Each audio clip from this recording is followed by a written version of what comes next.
నేను నా bike insurance renewal చేసుకున్న ప్రతిసారి 500 నుంచి 800 రూపాయలు ఖచ్చితంగా సేవ్ చేసుకుంటా. నేను ఎట్లా సేవ్ చేసుకుంటానే ఎగ్జాక్ట్ ట్రిక్ మీకు స్టెప్ బై స్టెప్ ఈ వీడియోలో క్లియర్ గా ఎక్స్ప్లెయిన్ చేస్తా. ఫస్ట్ పాయింట్, నేను బైక్ ఇన్సూరెన్స్ రెన్యువల్ చేసుకుందాం అనుకున్నప్పుడు ఏజెంట్ ని కూడా కన్సల్ట్ అవ్వను. ఎందుకంటే ఏజెంట్ త్రూ వెళ్తే మనకు వచ్చే ప్రీమియం లో ఇన్సూరెన్స్ ప్రీమియం ఉంటది కదా, ఆ ప్రీమియం లో ఏజెంట్ కమిషన్ కూడా ఇంక్లూడ్ అయ్యి ఉండే ఛాన్సెస్ ఉంటాయి. సో కమిషన్ ఆ ప్రీమియం లో యాడ్ అయ్యి ఉంటే అక్కడ జరిగేది ఏంది, ఆ ప్రీమియం అనేది ఆటోమేటిక్ గా స్లైట్లీ హయ్యర్ ప్రైస్ ఉంటది, కొంచెం ఎక్కువగా ఉంటది. ఆటోమేటిక్ గా అక్కడ మనం కొంత మనీ అనేది లాస్ అవుతాం ఇయర్లీ. అందుకని చెప్పేసి ఎవ్రీ ఇయర్ నేను నా బైక్ కి అకో ఇన్సూరెన్స్ అయితే తీసుకుంటా. అకో అనేది కంప్లీట్లీ డిజిటల్ ప్లాట్ఫామ్, ఏజెంట్ ఉండడు మనకి అండ్ ఆ కంపెనీకి మధ్యలో ఎలాంటి ఏజెంట్ ఉండడు. అండ్ జస్ట్ ఒక 5 నిమిషాలల్లో నేను నా మొబైల్ తోటే ఇన్సూరెన్స్ రెన్యువల్ చేసుకుంటా. మనకు గ్యాస్ బుక్ చేయడానికి, మొబైల్ రీఛార్జ్ చేయడానికి ఎంత టైం పడుతుందో ఆల్మోస్ట్ ఆ టైంలోనే నేను ఇన్సూరెన్స్ అనేది రెన్యువల్ చేసుకుంటా. ఎలా అంటే నేను డైరెక్ట్ గా అకో బైక్ ఇన్సూరెన్స్ పోర్టల్లోకి వెళ్ళిపోతా. జాగ్రత్తగా వినండి, అకో అనేది ఓన్లీ బైక్ ఇన్సూరెన్స్ లోనే కాదు, కార్ ఇన్సూరెన్స్ లో ఉంది, హెవీ వెహికల్స్ లో ఉంది,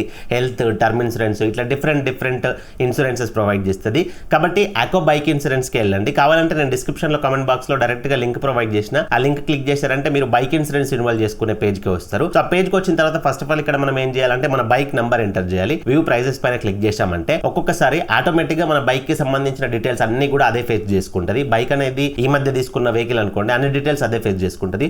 ఒకవేళ చాలా రోజుల కింద తీసుకున్న వెహికల్ అయితే కన్ఫర్మేషన్ కోసం మరొకసారి మన అన్ని డీటెయిల్స్ అడుగుద్ది. ఎలాంటి డీటెయిల్స్ అని అంటే ఫస్ట్ ఏం అడుగుద్ది అని అంటే మీ బైక్ యొక్క బ్రాండ్ ఏంటి, మోడల్ ఏంటి. ఎగ్జాంపుల్ హీరో హెచ్ఎఫ్ డిలక్స్ కి మేము ఇప్పుడు ఇన్సూరెన్స్ చేస్తున్నాము మా వెహికల్ కి. ఇక్కడ హీరో హెచ్ఎఫ్ డిలక్స్ అని సెర్చ్ చేసినాం అనుకోండి, సో మన బైక్ మోడల్ ఏదో అది సెలెక్ట్ చేసుకుంటే సరిపోద్ది. తర్వాత రిజిస్ట్రేషన్ ఇయర్, మీరు ఈ వెహికల్ ని ఏ ఇయర్ లో రిజిస్ట్రేషన్ చేసుకున్నారు అది సెలెక్ట్ చేసుకోమంటది, సెలెక్ట్ చేసుకోవాలా. తర్వాత కరెంట్ పాలసీ స్టేటస్ అడుగుద్ది, అంటే ప్రస్తుతానికి మీ వెహికల్ కి ఇన్సూరెన్స్ ఉందా, ఉంటే దాని స్టేటస్ ఏంది అని అడుగుతుంది. ఇక్కడ 3 రకాల ఆప్షన్స్ ఉంటాయి. కొంతమంది ఏంది అని అంటే బైక్ ఇన్సూరెన్స్ ఎప్పుడు ఎక్స్పైర్ అయ్యిద్దో గుర్తుపెట్టుకుంటారు ఎక్కువ జర్నీస్ చేసే వాళ్ళు. ఎక్స్పైర్ కాకముందే ఒక 15 రోజుల ముందు, నెల ముందే నేను ఇన్సూరెన్స్ చేసుకుంటా అని జాగ్రత్త పడతారు. సో అట్లాంటి వాళ్ళు ఇక్కడ ఏం సెలెక్ట్ చేసుకోవాలంటే నాట్ ఎక్స్పైర్డ్ అని సెలెక్ట్ చేసుకోవాలి. లేదు ఎక్స్పైర్ అయింది కానీ ఈ మధ్యన అయింది, ఒక 10 రోజులు అవుతుందో, 20 రోజులు అవుతుందో, 90 రోజులు అవుతుందో అనుకోండి, ఇక్కడ సెకండ్ ఆప్షన్ ఉంది చూసిర్రా, expired in the last 90 days, 90 రోజుల లోపు అవుతుంది అని చెప్పి సెలెక్ట్ చేసుకోవాలి. ఈ మధ్యన అయిపోతే, లేదు మీ ఇన్సూరెన్స్ అయిపోయి 90 రోజుల కంటే ఎక్కువ అవుతుంది, ఓ 4 నెలలు 5 నెలలు అవుతుంది అని అన్నప్పుడు థర్డ్ ఆప్షన్ ఉంది చూసిర్రా, expired more than 90 days ago, అది సెలెక్ట్ చేసుకోవాలి. తర్వాత మీ మొబైల్ నెంబర్ ఎంటర్ చేసి వ్యూ ప్లాన్స్ పైన క్లిక్ చేయాలి. మొబైల్ నెంబర్ మీదేనే కాదా అని ఓటీపీ వస్తుంది. ఓటీపీ వెరిఫై చేసుకున్నారంటే మీకు ఆటోమేటిక్ గా ఇక్కడ ప్రీమియమ్స్ అనేది వచ్చేస్తాయి. ఇక్కడ ప్లాన్ 10 ఇయర్, 1 ఇయర్ చేసుకుంటారా, 2 ఇయర్స్ చేసుకుంటారా, 3 ఇయర్స్ చేసుకుంటారా, మీరు ఎన్ని సంవత్సరాలు చేసుకోవాలనుకుంటున్నారో అన్ని సంవత్సరాలు సెలెక్ట్ చేసుకోండి. 2 ఇయర్స్ చేసుకుంటే కొంచెం మనీ సేవ్ అవుతుంది, 3 ఇయర్స్ చేసుకుంటే ఇంకొంచెం మనీ సేవ్ అవుతుంది. మనకు మీకు ఎన్ని ఇయర్స్ కావాలంటే అన్ని ఇయర్స్ ఇక్కడ మీ రిక్వైర్మెంట్ బట్టి సెలెక్ట్ చేసుకోండి. తర్వాత మీకు కింద కాంప్రహెన్సివ్ ప్లాన్ ఉంటుంది, థర్డ్ పార్టీ ప్లాన్ ఉంటుంది. సో కాంప్రహెన్సివ్ ప్లాన్ అని అంటే మన భాషలో చెప్పాలంటే ఫుల్ ఇన్సూరెన్స్. ఫుల్ ఇన్సూరెన్స్ అని అంటే మన బైక్ కి ఇన్సూరెన్స్ ఉంటుంది. మన బైక్ కి ఇన్సూరెన్స్ లో ఏమేమి కవర్ అవుతాయి అని అంటే యాక్సిడెంట్స్ జరిగినా గానీ, మన వెహికల్ కి ఫైర్ అయినా గానీ, బైక్ థెఫ్ట్ అంటే ఎవరైనా దొంగతనం చేసినా గానీ, క్యాలమైట్స్ అండ్ ఇంకేం వస్తాయి ఇందులో అంటే third party injury are death. అంటే మన బైక్ వెళ్ళి అవతలి పర్సన్ ని యాక్సిడెంట్ చేసినప్పుడు అవతలి పర్సన్ గానీ, ప్రాపర్టీ గానీ డ్యామేజ్ అయినా గానీ, అవతలి పర్సన్ డెడ్ అయినా గానీ ఆ పర్సన్ కి మనం పెనాల్టీ చెల్లించుకోవాలి కదా. సో ఆ పెనాల్టీ కూడా కొంతవరకు లిమిటేషన్స్ ఉంటాయి ప్రతి ఇన్సూరెన్స్ కంపెనీలో. కాకపోతే ఆ పెనాల్టీ ఆ ప్రాపర్టీకి కానీ అవతల ఉన్న పర్సన్ కి కానీ ఈ కంపెనీ అనేది ఇన్సూరెన్స్ క్లెయిమ్ ఇస్తుంది. సో అలా కాంప్రహెన్సివ్ ప్లాన్ తీసుకుంటే మన వెహికల్ కి ప్రాబ్లం జరిగినా, అవతల వాళ్ళకి ప్రాబ్లం జరిగినా కానీ కంపెనీ ఇన్సూరెన్స్ అయితే క్లెయిమ్ చేస్తుంది. ఒకవేళ లేదు మేము థర్డ్ పార్టీ మాత్రమే తీసుకుంటాం, మాకు పోలీస్ చెకింగ్స్ దగ్గర ఇన్సూరెన్స్ ఉంది అన్నట్టు ఉంటే సరిపోతుంది, మా వెహికల్ కి ఇన్సూరెన్స్ అవసరం లేదు అనుకున్న వాళ్ళైతే థర్డ్ పార్టీ తీసుకుంటారు. థర్డ్ పార్టీలో ఏమేమి కవర్ అవుతాయంటే మీ ఓన్ బైక్ కి యాక్సిడెంట్ అయినా, ఫైర్ అయినా, థెఫ్ట్ అయినా అవి ఏవి కూడా పనిచేయవు. మీ బైక్ వెళ్ళి థర్డ్ పార్టీని అంటే ఎదురుగా ఉన్న ప్రాపర్టీని కానీ, ఎదురుగా ఉన్న పర్సన్ ని కానీ యాక్సిడెంట్ చేసినప్పుడు ఆ పర్సన్ కి క్లెయిమ్ అనేది ఇస్తుంది. సో ఇక్కడ మీకు కావాల్సిన ప్లాన్ సెలెక్ట్ చేసుకోండి. మా విషయానికి వచ్చినట్లయితే మా కాంప్రహెన్సివ్ ప్లాన్ కి 855 రూపీస్ ఉంది, థర్డ్ పార్టీకి 714 రూపీస్ ఉంది. ఒక 130-140 రూపాయలు తేడా ఉంది. జస్ట్ 130-140 కోసం మళ్ళీ థర్డ్ పార్టీకి ఎందుకు వెళ్ళడం. సో అట్లా చిన్న డిఫరెన్స్ ఉంటే మీరు కాంప్రహెన్సివ్ కి వెళ్ళమని చెప్తాను, నేను ఫుల్ ఇన్సూరెన్స్ కి వెళ్ళమని చెప్తా. చిన్న డిఫరెన్స్ అని కాదు, ఒక 500-600 డిఫరెన్స్ ఉన్నా కానీ ఫుల్ ఇన్సూరెన్స్ కి వెళ్ళండి, నేను రికమెండ్ చేస్తాను. సో కాంప్రహెన్సివ్ ప్లాన్ అనేది నేను సెలెక్ట్ చేసుకున్నా. తర్వాత కంటిన్యూ పైన క్లిక్ చేస్తున్నా. తర్వాత కొన్ని యాడ్ ఆన్స్ ఆప్షన్స్ వస్తాయి ఇక్కడ మనకు. అందులో మెయిన్ ఇంపార్టెంట్ ఏంటి అని అంటే పర్సనల్ యాక్సిడెంట్ కవర్. ఎవరైతే బైక్ ఓనర్ ఉన్నారో బైక్ ఓనర్ కి ఎప్పుడైనా యాక్సిడెంట్ జరిగి డెత్ జరిగినప్పుడు పర్సన్ కి ఏవైనా పార్ట్స్ పర్మనెంట్లీ డిసేబుల్ అయినా కానీ అతనికి అప్ టు 15 lakhs వరకు ఇన్సూరెన్స్ అనేది వస్తుంది. అది పర్సనల్ యాక్సిడెంట్ కవర్ అనేది యాడ్ చేసుకుంటుంది. సో ఇది మ్యాండేటరీ బై లా. ఇప్పుడు అంటే మీరు చేసుకోవచ్చు, లేకపోతే లేదా అది మీ ఇష్టం. కాకపోతే వీళ్ళు రికమెండ్ చేస్తారు. ఇక్కడ 350 రూపీస్ అనేది పర్సనల్ యాక్సిడెంట్ కవర్కి యాడ్ చేసుకోవాల్సి ఉంటుంది. అవసరం ఉంటే మీకు 355 యాడ్ అవుతుంది, మీరు యాడ్ చేసుకుంటే. అవసరం లేకపోతే యాడ్ అవ్వదు. సో ఇక్కడ దీన్ని మేమైతే యాడ్ చేసుకుంటున్నాం. తర్వాత పిలియన్ రైడర్ కవర్, అంటే వెనకాల కూర్చున్న వాళ్ళకి కూడా అప్ టు 2 lakhs వరకు కవరేజ్ ఉంటుంది. అది అవసరాన్ని బట్టి యాడ్ చేసుకోండి, లేదంటే లేదు. తర్వాత హెల్మెట్ ప్రొటెక్షన్, హెల్మెట్ బైక్కి పెట్టేసి మనం వెళ్ళిపోతాం కదా. సో అట్లాంటప్పుడు హెల్మెట్ డ్యామేజ్ అయినా, థెఫ్ట్ అయినా కానీ మీకు దానికి ఇన్సూరెన్స్ ఉండాలి అని అంటే దానికి ఒక 50 రూపీస్ ఉంది, అది కూడా మీ ఇష్టం.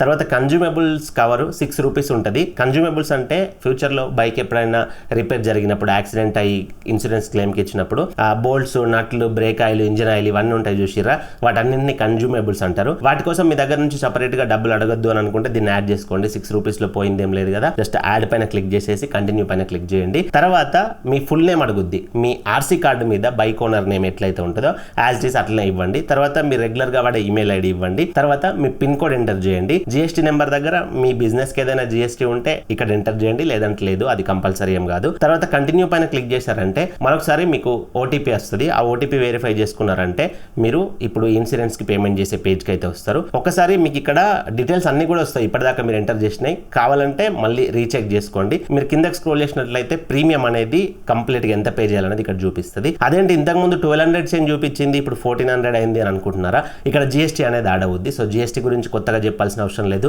మనం రెస్టారెంట్లో డైనింగ్ చేసిన ఏ వస్తువు కొన్నా కానీ ప్రస్తుతం మనకు జిఎస్టీ పడుతుంది 18%. సో దీనికి ఇక్కడ మన ప్రీమియం అంతటికి కూడా 18% జిఎస్టీ పడగా మనకి 1429 రూపీస్ అయింది. మీ ప్రీమియం అనేది మీకు చాలా ఎక్కువ అనిపిస్తుంది అని అనుకుంటే, మీకు పర్సనల్ యాక్సిడెంట్ కవర్ అవసరం లేదు అని అనుకుంటే దాన్ని రిమూవ్ చేసుకుంటే ఒక 350 రూపీస్ అనేది ఇందులో నుంచి మైనస్ అవుతాయి. అంటే ఒక 1100 చేంజ్ అట్లా మీకు ప్రీమియం అయితే వస్తుంది. అండ్ ఇంకోటి గుర్తుపెట్టుకోండి, ఇక్కడ మాకు 1429 వచ్చిందంటే మీకు కూడా అంతే వస్తుంది కావచ్చు అని వర్రీ అవ్వకండి. మీ బైక్ని బట్టి, ఆ బైక్ ఏ మోడల్, ఏ ఇయర్లో తీసుకున్నారు దాన్ని బట్టి మీకు ఇన్సూరెన్స్ అనేది వస్తుంది. మీకు 500లోనే రావచ్చు, 800లోనే రావచ్చు, మాకు వచ్చిన ప్రైస్లోనే రావచ్చు. సో బైక్ని బట్టి, మోడల్ని బట్టి, సీసీని బట్టి ప్రైజెస్ అయితే ఉంటాయి. సో ఇక్కడ మనం పే నౌ పైన క్లిక్ చేయాలి. పే నౌ పైన క్లిక్ చేస్తే మనకి ఫోన్ పే, గూగుల్ పే ఇట్లాంటి ఆప్షన్స్ వస్తాయి. And credit card, debit card నుంచి చేయాలన్నా కానీ యాడ్ న్యూ కార్డ్ అనే ఆప్షన్ వస్తుంది. ఏమైనా మీకు Amazon Pay, wallet, net banking ఉన్నా కానీ ఆప్షన్స్ కూడా ఉంటాయి. ఈజీగా అయిపోవాలంటే ఫోన్ పే పైన సెలెక్ట్ చేసుకోండి, మీకు ఆటోమేటిక్గా ఫోన్ పేకి వెళ్ళిపోద్ది. సో ఫోన్ పేలో మీరు పేమెంట్ చేసినట్లయితే ఆ పేమెంట్ సక్సెస్ అయిన తర్వాత మళ్ళీ ఈ ఆకో పేజ్లోకి వచ్చిరనుకోండి, మీకు సక్సెస్ఫుల్ అని చెప్పేసి పడుతుంది. తర్వాత మీరు ఈ పాలసీని డౌన్లోడ్ చేసుకోవచ్చు ఈజీగానే, దానికి ఎలాంటి వర్రీ అవ్వాల్సిన అవసరం లేదు. మీ మొబైల్లో ఆకో యాప్ వేసుకొని మొబైల్ నెంబర్ ద్వారా లాగిన్ అయితే మీరు ఇన్సూరెన్స్ చేసుకున్న పాలసీ వస్తుంది. ఇప్పుడు ఆ పాలసీ దగ్గరికి వెళ్ళిపోయి డౌన్లోడ్ పైన క్లిక్ చేస్తే మీకు ఆ పాలసీ డౌన్లోడ్ అవుద్ది. యాప్ ఏం అవసరం లేదు అని అనుకున్నట్లయితే ఇప్పుడు మీరు ఇప్పటిదాకా ఇన్సూరెన్స్ చేసుకున్నారు కదా, ఆ పేజ్లోకి వెళ్ళి కూడా మీరు పాలసీ డౌన్లోడ్ చేసుకోవచ్చు, ఎప్పుడైనా డౌన్లోడ్ చేసుకోవచ్చు. అండ్ ఆటోమేటిక్గా మీకు మెయిల్ కూడా వస్తుంది. ఇంతకుముందు మెయిల్ ఇచ్చారు కదా, ఆ మెయిల్కి కూడా పాలసీ అనేది వస్తుంది. ఇంకా ఇక్కడ ఒక అడ్వాంటేజ్ ఏంటి అంటే, మీరు ఏమైనా బై మిస్టేక్ ఏమైనా ఎంటర్ చేసినట్లయితే ఎడిట్ పైన క్లిక్ చేసి ఆ ఆప్షన్స్ కూడా ఎడిట్ చేసుకోవచ్చు. సో ఈ రకంగా నేను మధ్యలో ఎలాంటి ఏజెంట్ లేకుండా నేనే ఒక 5 నిమిషాల్లో నా వెహికల్ ఇన్సూరెన్స్ అయితే రెన్యువల్ చేసుకుంటా. అండ్ ఈ అకో ద్వారా మీకు ఎక్స్ట్రా బెనిఫిట్స్ ఏంటి అంటే, ఫ్యూచర్లో మీ వెహికల్కి ఏమైనా జరిగినప్పుడు అకో అనేది కంప్లీట్లీ డిజిటల్గా ప్రాసెస్ చేస్తుంది. అంటే ఆ పేపర్ రావాలి, ఈ పేపర్ రావాలి, ఈ పేపర్ వచ్చిన తర్వాతనే మీ వెహికల్ రిపేర్ అనేది జరుగుద్ది, ఇట్లాంటివి ఉండదు. కంప్లీట్గా కూడా మొబైల్ యాప్లోనే డిజిటల్ ప్రాసెస్ చేసేస్తారు.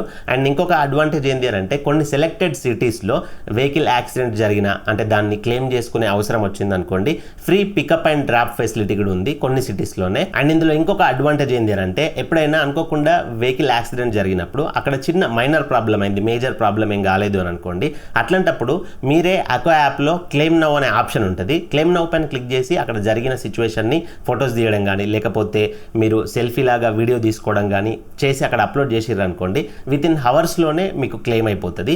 మేజర్ యాక్సిడెంట్స్ ఏమైనా జరిగినప్పుడు, మేజర్ క్లెయిమ్ రిలేటెడ్ ఇష్యూస్ ఉంటే దానికి సంబంధించిన సర్వేయర్ అక్కడ పాయింట్ మీదకి వచ్చి చూసుకొని ఆ నెట్వర్క్ గ్యారేజెస్ ఉంటాయి కదా, నెట్వర్క్ గ్యారేజెస్కి వెహికల్ తీసుకెళ్ళమని చెప్తాడు. సో ఓవరాల్గా నేను ఇచ్చే కంక్లూజన్ ఏంటి అంటే, నేను నా వెహికల్కి ఈ అకో ద్వారా ఇన్సూరెన్స్ రెన్యువల్ చేసుకున్నప్పుడు ఎంతైతే ప్రైస్ వస్తుందో, నేను బయట కొంతమంది ఏజెంట్స్తో కనెక్ట్ అయినప్పుడు దీని గురించి సెర్చ్ చేపిస్తే ఇంతకంటే కొంచెం స్లైట్లీ హయ్యర్ ప్రైస్ అయితే వచ్చింది. అవసరం ఉంటే మీరు కూడా కంపేర్ చేసుకోండి. కంపేర్ చేసుకున్న తర్వాత మీకు ఇది ఓకే అనిపిస్తేనే తీసుకోవచ్చు, ఎలాంటి ఫోర్స్ లేదు. కాకపోతే నేను ఏ ట్రిక్స్ ఫాలో అవుతా అని చెప్పేసి మీకు ఎక్స్ప్లెనేషన్ అయితే ఇచ్చిన. సో ఇది కంప్లీట్ వీడియో. ఇందులో మీకు డౌట్స్ ఉంటే కింద కమెంట్ చేయండి. అండ్ ఇలాంటి మరెన్నో యూస్ఫుల్ వీడియోస్ కోసం మన ఛానల్ సబ్స్క్రైబ్ చేసుకొని పక్కన బెల్ బటన్ యాక్టివేట్లో పెట్టుకోండి. బెల్ బటన్ యాక్టివేట్లో పెట్టుకుంటేనే నేను వీడియో పెట్టగానే మీకు టర్న్ నోటిఫికేషన్ వస్తుంది. అండ్ వీడియోకి ఒక లైక్ ఇవ్వండి, లైక్ ఇస్తే నాకు సపోర్టివ్గా ఉంటుంది. మరొక మంచి వీడియోతో కలుసుకుందాం. Thank you for watching. See in the next video. జై హింద్.